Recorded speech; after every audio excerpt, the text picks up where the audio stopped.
Right mga kabaro, andito tayo sa bahay. Tayo ay bumili ng Panasonic shower. Ito, buksan na natin. Buksan na natin Panasonic. Ito ay naghahalaga ng 14,500. Yan, Panasonic. One natin. Buksan natin. Alright, kukulo si Melon.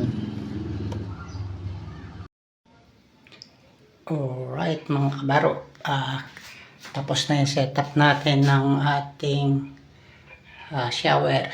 Ito, kinuha na natin. Alright, tapos kinabit natin ang breaker. Ito yung shower. Testing natin. Tingnan natin. Oops. O yan, may pampyak, may tumutunog. O lakas o. Tapos alright. Walang tagas. Off natin. Oops. May tap kasi siya kaya taga lang pag walang pump. Alright. Tapos kinabit na rin natin yung ilaw. And lagay na rin natin yung switch. Yan. Tsaka yung ating ng saksakan. Kinabit na rin natin. Tapos na rin tayo sa setup natin dito sa ating Panasonic 5 years warranty. Yan.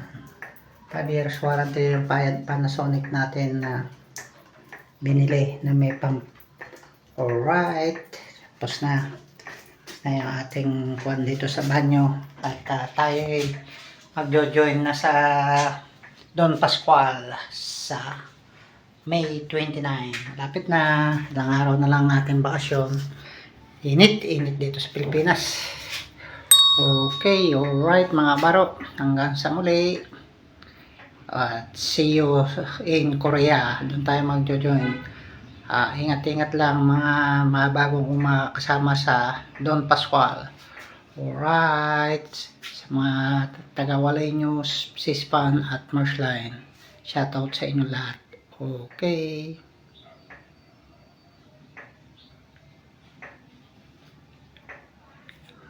Alright mga kabaro, gagawa tayo ng merienda. Ito ang ginawa kong tinapay. Ito cheese roll, ito hotdog roll, tapos ito palipit, tapos ito simada, tapos chocolate.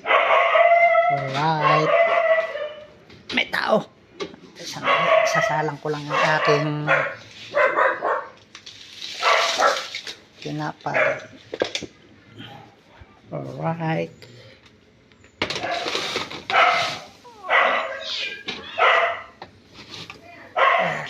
tinapay. Alright, cut ko muna yung video, may tumatawag na tao. Ayan natin tinapay, salang natin ng 15 minutes lang. Alright, tingnan natin kung luto na yung ating tinapay. Uy, konti na lang. Sado, ganda o. Yung pagkaluto, mga 5 minutes na lang siguro to. Okay, alright. Luto na. Mga 5 minutes na lang natin, ng 5 minutes pa para magpula-pula yung ating tinapay. Set pa natin 5 minutes. Alright, luluto na yan.